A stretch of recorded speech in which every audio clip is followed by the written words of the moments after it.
The breaking point. Commander Sarah Chen stood on the bridge of the UES Resolve, watching the emergency signals flood her communication array. Red lights blinked across every screen as distress calls poured in from the Kepler mining colony.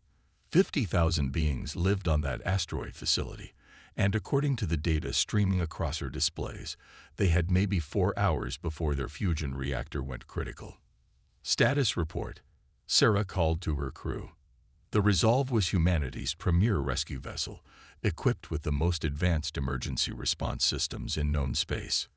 Sarah had commanded her for 8 years, and in that time, they had saved over 2 million lives across 47 different species.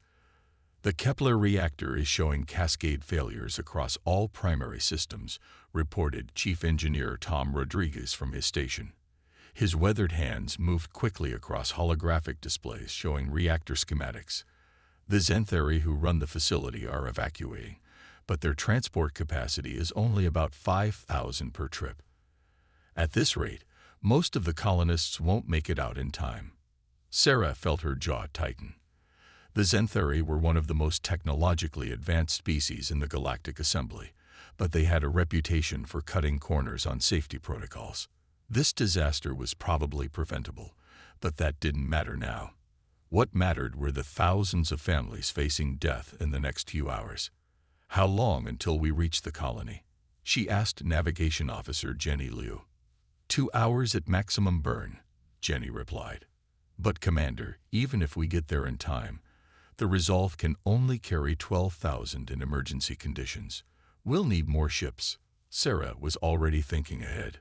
Communications, get me Admiral Stone at Earth Fleet Command. Emergency priority. The main screen flickered, and Admiral Rebecca Stone appeared. The silver-haired woman looked tired, but her eyes sharpened when she saw Sarah's expression. What's the situation, Commander? Kepler mining colony. 50,000 beings, reactor going critical in under 4 hours. I need every available transport in this sector, Admiral. The Zenthari evacuation fleet can't handle the load. Rebecca nodded grimly. I'll redirect the Haven, Mercy, and Guardian to your position. Captain Park on the Haven should reach you first. What about the reactor itself? Any chance of stabilization? Tom's reviewing the technical specs now, Sarah said, glancing at her chief engineer. Tom looked up from his console, shaking his head. It's bad, Admiral. The Zenthari used a hybrid fusion design that combines their technology with Crexian plasma containment systems. Problem is, they'd modified the safety protocols to increase efficiency. Now the whole thing is unstable. I might be able to buy us some time, but I'd need to physically access the reactor core. Admiral Stone was quiet for a moment. Commander Chen, you're authorized to take whatever action necessary to preserve life. Earth Fleet will support your mission fully. Understood, Admiral. Chen out. As the transmission ended, Sarah turned to her crew. These were some of the best people she'd ever served with, and she trusted them completely. Tom Rodriguez had 30 years of engineering experience across a dozen different reactor types. Dr. Marcus Webb, their technical specialist, could analyze and repair almost any alien technology. Jenny Liu could navigate through an asteroid field blindfolded. Together, they had pulled off rescues that other species considered impossible. All right, people. We have a job to do. Tom, start preparing your engineering team for reactor intervention. Marcus, I want you analyzing every piece of technical data from that facility. Jenny, plot the fastest course that won't shake our passengers apart when we start evacuating. This is going to be close. The next 2 hours passed in controlled chaos. The Resolve pushed her engines to maximum capacity, while her crew prepared for the largest emergency evacuation in recent galactic history. Captain Lisa Park's transport Haven arrived first, followed by 2 more human rescue vessels. Together, the small human fleet had the capacity to evacuate everyone from Kepler colony, but only if the reactor held long enough. As they approached the mining facility, Sarah could see the scale of the disaster developing. The asteroid colony was massive, hollowed out over decades to house industrial operations and residential areas. Xanthari evacuation ships moved frantically between the colony and nearby safe zones, but their efforts seemed pitifully small against the magnitude of the crisis. "Commander, I'm getting readings that make no sense," Marcus called from his analysis station. The young doctor was brilliant with alien technology, often understanding systems better than their original designers. "The reactor failure pattern doesn't match normal cascade errors. This looks almost like deliberate sabotage." Sabotage. Sarah moved to Marcus's station, studying the data patterns he was displaying. "Are you certain? Look at this sequence." Marcus pointed to a series of system failures. The safety protocols weren't just modified, they were systematically disabled over the past 6 months. Someone wanted this reactor to fail, and they wanted it to look like an accident. Before Sarah could respond, an incoming transmission interrupted them. The main screen showed Counselor Thex9, one of the Xanthari leaders from the Galactic Assembly.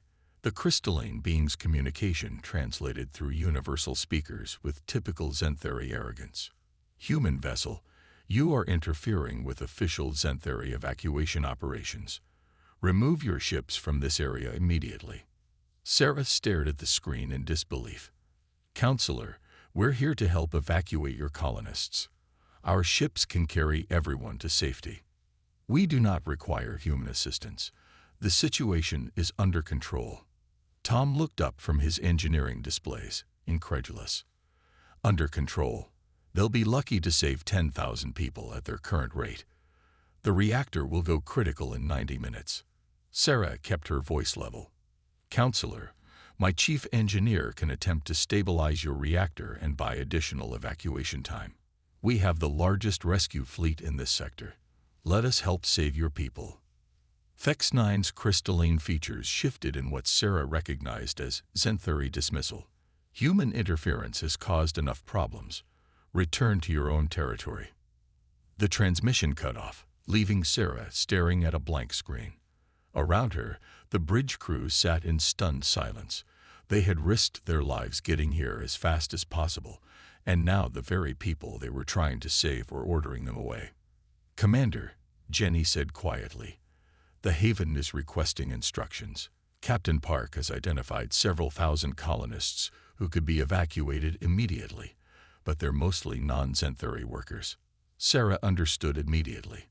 The Xanthari were prioritizing their own species in the evacuation, leaving other aliens to face death when the reactor exploded.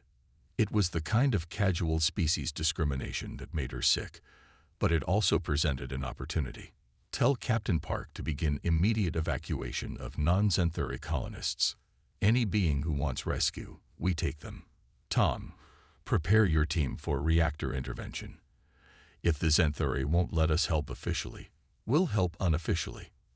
For the next hour, the human rescue fleet worked with desperate efficiency. They couldn't save everyone, but they could save tens of thousands that the Xanthari evacuation was abandoning. Tom Rodriguez and his engineering team managed to access the reactor systems remotely, buying precious additional time by rerouting power and venting excess plasma pressure.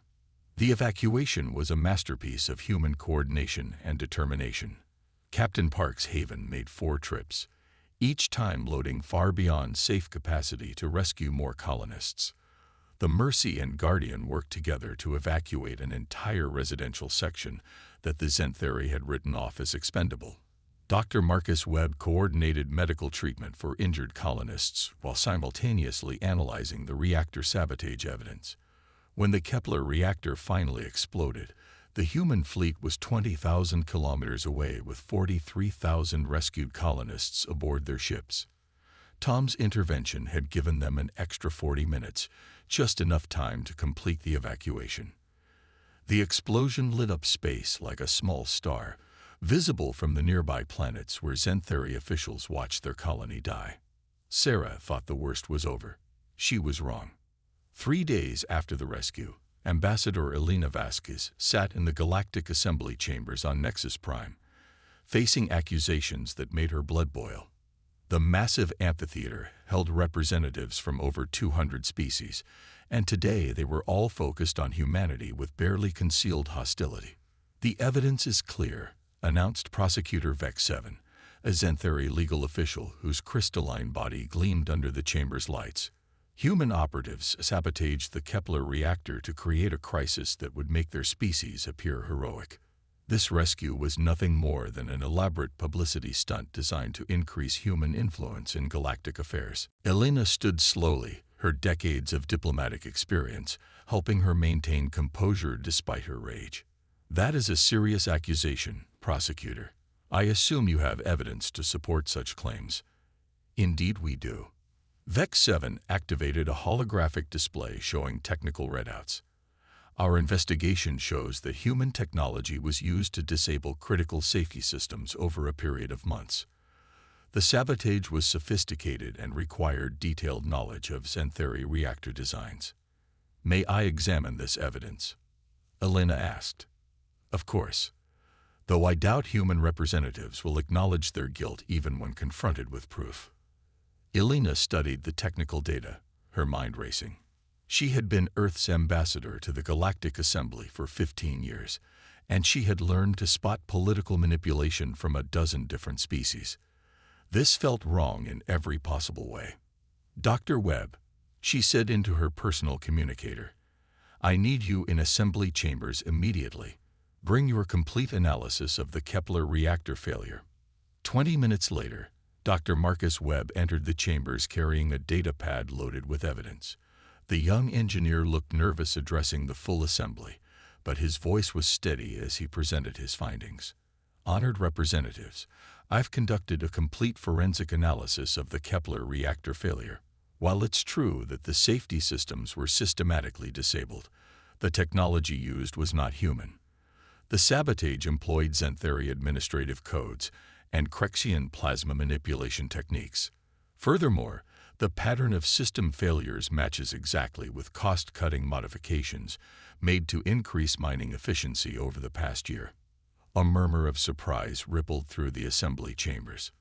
Prosecutor Vex 7's crystalline features shifted rapidly, a sign of Xanthari agitation. "This human engineer is obviously fabricating evidence to protect his species," Vex 7 declared. "His analysis cannot be trusted."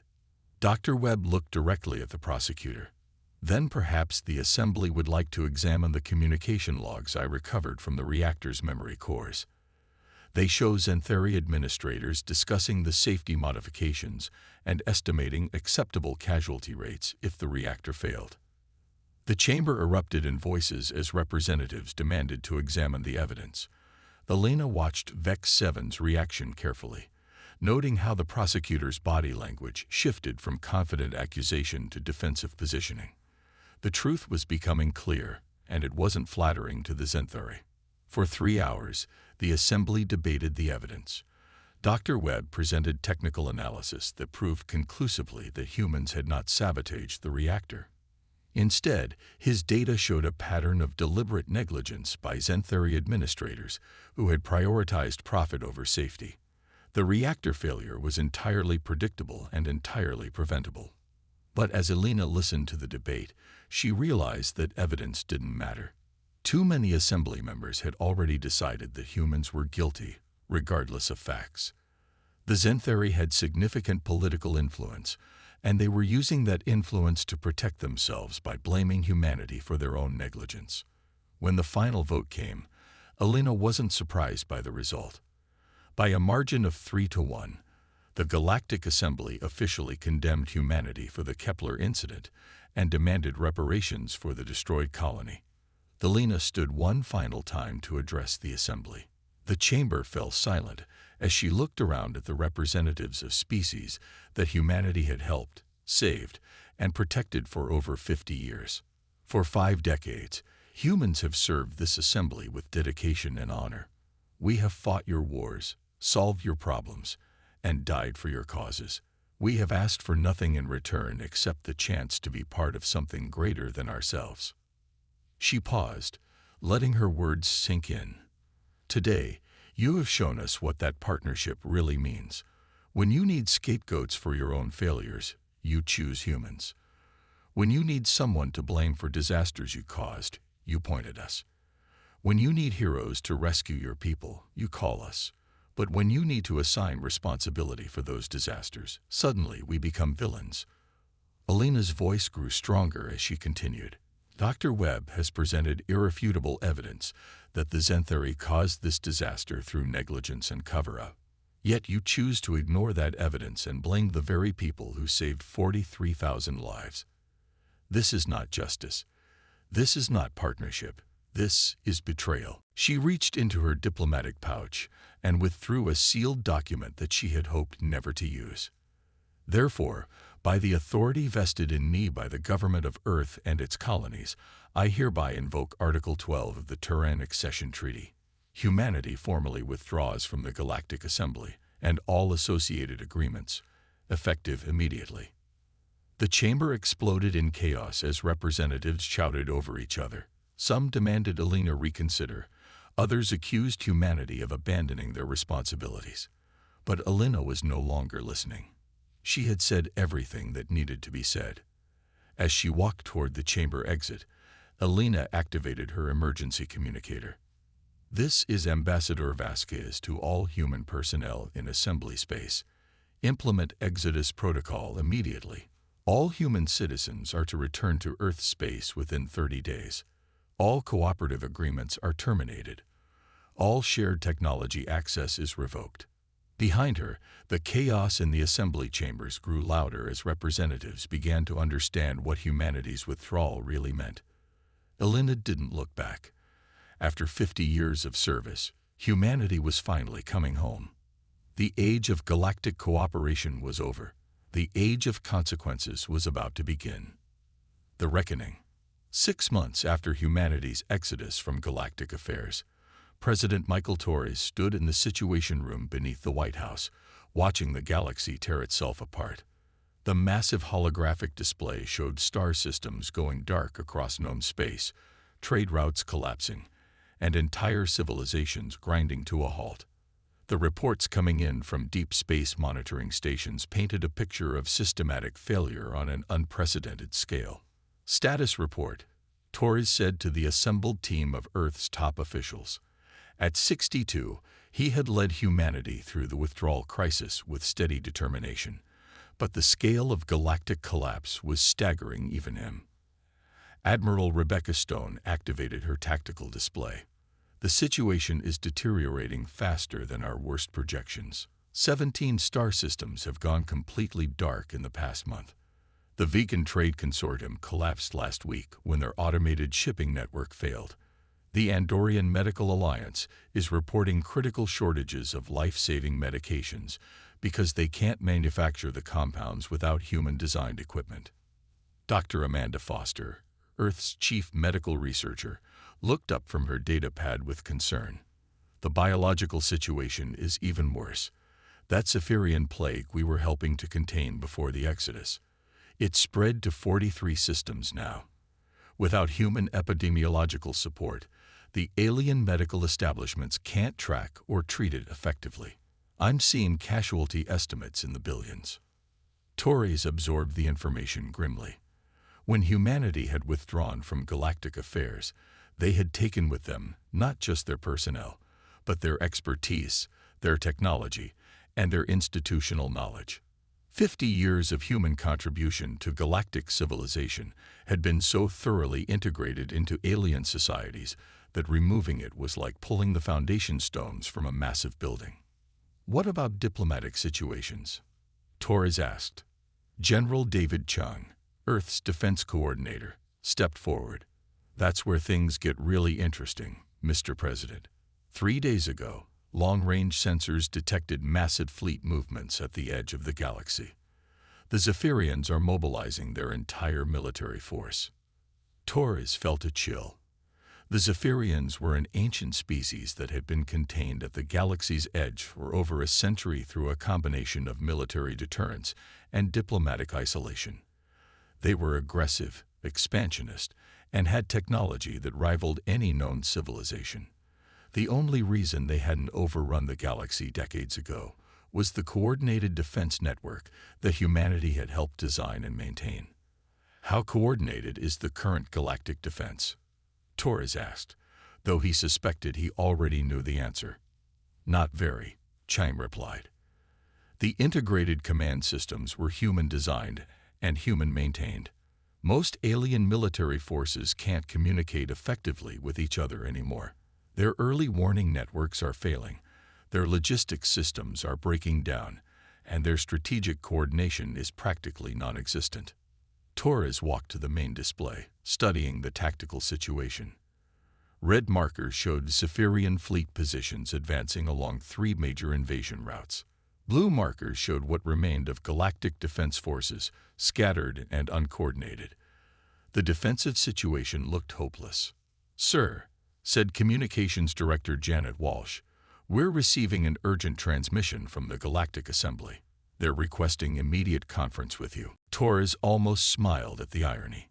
6 months ago, the Assembly had voted to condemn humanity and demand reparations. Now they wanted to talk. Put them through. But make it clear this is an informational briefing only. We're not negotiating anything. The main screen shifted to show the Assembly's emergency session. Torres recognized many of the representatives who had voted against humanity, though they looked considerably less confident than they had 6 months ago. Speaking for the Assembly was Councillor Thex9, the same Zenthari who had ordered human rescuers away from the Kepler disaster.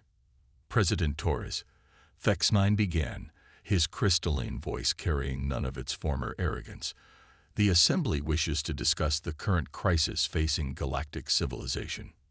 "I'm listening," Torres replied neutrally. "The Zephyrian advance threatens all civilized worlds. Preliminary engagements show our defense forces are inadequate to the threat. We require immediate assistance to coordinate a proper response." Torres studied the alien leader who had been so quick to blame humanity for problems they didn't cause. "Counselor, I seem to recall the Assembly determining that human involvement in galactic affairs was more harmful than helpful. Has that assessment changed?" Thex9's crystalline features shifted uncomfortably. "The current crisis requires us to reconsider previous decisions. We are prepared to discuss modified terms of engagement." "What kind of modified terms?" Torres asked, curious to see how far the aliens were willing to go. "Full reinstatement of human membership in the Assembly, with guaranteed representation on all major councils. Complete amnesty for the Kepler incident. Expanded human authority over defense coordination and emergency response protocols." Torres looked around the room at his advisors. They had discussed this possibility extensively over the past few months. The aliens would eventually come asking for help, probably when the situation became desperate enough. The question was whether humanity should respond. "I appreciate the offer, Counselor," Torres said carefully, "but I'm afraid the situation has changed significantly since humanity's withdrawal. We'll need to consider any proposal carefully." "President Torres," Thex9's voice took on an edge of desperation, "the Zephyrian fleets will reach the core systems within 2 months. Without coordinated defense, billions will die. Surely humanity won't stand by and watch entire civilizations be destroyed." Torres felt the weight of moral responsibility settling on his shoulders. This was the heart of the dilemma facing humanity. They had been betrayed and blamed for problems they didn't cause, but did that justify letting innocent beings die? "We'll be in touch, Counselor," Torres said, ending the transmission. As the screen went dark, the room fell silent.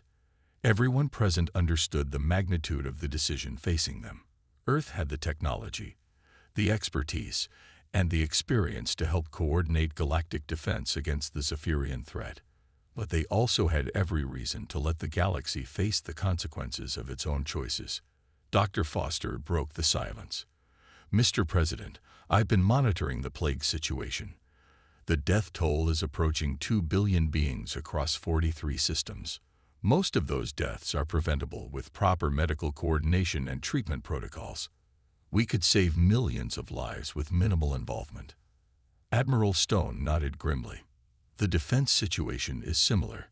I've run tactical simulations based on current galactic capabilities.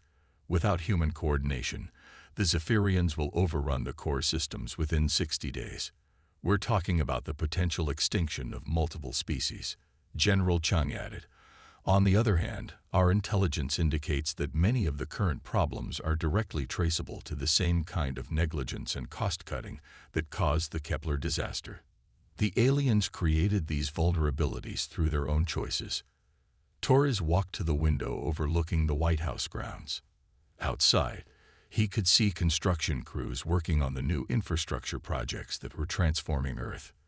The human exodus from galactic space had brought home millions of people with advanced knowledge and skills. Earth was experiencing a technological and cultural renaissance as returning humans applied their expertise to developing humanity's home system. "What's our defensive posture?" Torres asked. "Excellent," Chang replied immediately. "All returning personnel have been debriefed and their knowledge integrated into our defense systems. We've upgraded our technology base significantly and established defensive installations throughout the Sol system.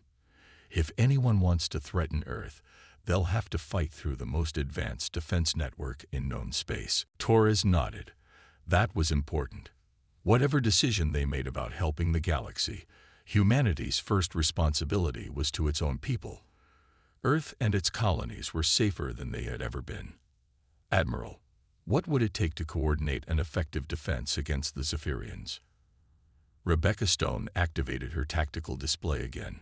Full human command authority over all galactic military forces, complete access to all alien military installations and defense networks, authority to implement new command structures and strategic doctrines, and probably about 1,000 of our best military personnel willing to risk their lives for people who blamed us for trying to help them. And the medical crisis. Dr. Foster consulted her notes. "We'd need to deploy medical teams to at least 20 systems immediately.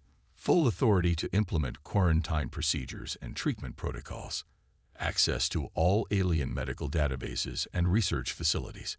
And we'd need immunity from future blame if political considerations interfere with medical decisions." Torres absorbed all the information, weighing the moral implications of every possible choice. Helping would save billions of lives and preserve galactic civilization. But it would also reward the very behavior that had led to humanity's withdrawal in the first place. A new alarm sounded in the Situation Room. "Mr. President," called the duty officer, "we're receiving emergency signals from the Rigel system. The Zephyrians have launched a surprise attack. The local defense forces are being overwhelmed." Torres watched the tactical display update with real-time information from the battle. Zephyrian forces were cutting through alien defenses like a knife through paper. The coordination problems were immediately obvious as different alien military units failed to support each other effectively. "Casualty estimates?" Torres asked. "The Rigel system has a population of 4 billion. If it falls, the Zephyrians will have a major staging area for attacking the core systems." Torres closed his eyes for a moment, feeling the weight of history pressing down on him. The decision he made in the next few minutes would determine the fate of galactic civilization and define humanity's role in the universe for generations to come. "Admiral Stone, prepare Task Force Alpha for immediate deployment to the Rigel system. Full authorization for whatever action is necessary to stop the Zephyrian advance." "Sir, that's a significant commitment. Are we rejoining the galactic community?" Torres looked around the room at the faces of people who had served humanity faithfully through the most difficult crisis in their species' history. They would follow whatever decision he made, but they deserved to understand the reasoning behind it. "No, Admiral, we're not rejoining anything on the old terms.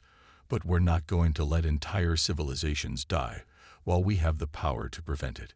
Humanity withdrew from galactic affairs because we were being blamed for problems we didn't cause and taken for granted when we solved problems others couldn't handle. That situation hasn't changed." Torres activated the communication system that would broadcast his message across known space. "This is President Torres of Earth to all civilizations receiving this transmission. The Zephyrian threat requires immediate coordinated response. Humanity is prepared to provide military and medical assistance, but under very specific conditions." He paused, knowing that his next words would reshape galactic politics. First, human personnel will have complete command authority over all military operations and medical responses. Second, all species receiving human assistance will formally acknowledge their dependence on human expertise and express public gratitude for human sacrifice. Third, any future attempts to blame humanity for problems we didn't cause will result in immediate termination of all cooperative agreements. Torres looked directly into the camera. The age of taking humanity for granted is over. We will help because it's the right thing to do, but we will never again accept blame for other people's failures or allow our generosity to be mistaken for weakness. Any civilization that wants human assistance will ask respectfully and accept our terms completely. As the transmission ended, Torres turned to his staff. Admiral, coordinate with the Galactic Assembly to establish command protocols. Dr. Foster, prepare medical teams for immediate deployment. General Chung, make it clear to everyone that this is humanitarian intervention, not political reconciliation. The next 72 hours transformed the galactic situation completely. Human military forces coordinated a devastating counterattack against Zephyrian invasion fleets, using tactics and technology that the enemy had never encountered. Human medical teams implemented quarantine and treatment protocols that stopped the plague's spread within days. Human engineers restored critical infrastructure systems that had been failing for months. But most importantly, the galaxy learned what it really meant to lose human support and what it cost to get it back. The beings who had voted to condemn humanity 6 months earlier now had to publicly acknowledge their mistake and request human assistance to survive. When Councillor Fex9 made his formal apology to the reconvened assembly, his crystalline voice carried none of its former arrogance. The Zenthuri people formally acknowledged that we falsely accused humanity of causing the Kepler disaster.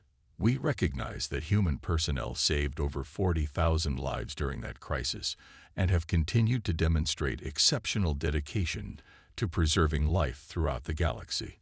We request human forgiveness and assistance with grateful humility. Similar statements came from dozens of other species as the scope of human contribution to galactic civilization became undeniably clear.